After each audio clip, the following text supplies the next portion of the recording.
नहीं करब 4 साल के नौकरी। डीजे करण नहीं करब 4 साल के नौकरी। भले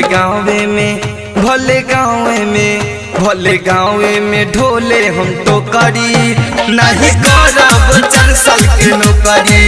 भले गाँवे में ढोले हम तो करी नहीं करब 4 साल के नौकरी। पूरा मेहनत पर पानी फिर गइल सपना आगी में गइल बझोकरी। भले गाँवे में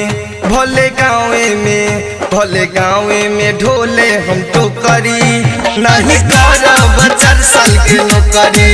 भले गाँवे में ढोले हम तो करी नहीं करब 4 साल के नौकरी। नहीं करब 4 साल के नौकरी। ढोले हम तो करी डीजे करण नहीं करब 4 साल के नौकरी।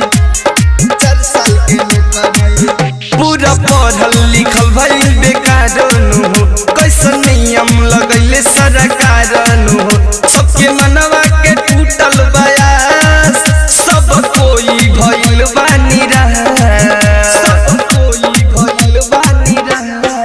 माटी में मिलल पढ़ाई रोत बाबू माई अब लागी न केहू के लौटरी। भले गाँवे में ढोले हम तो करी नहीं करब 4 साल के नौकरी।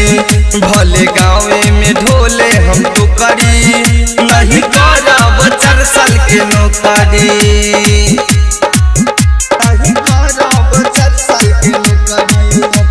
ढोले हम तो करी डीजे करण नहीं करब 4 साल के नौकरी।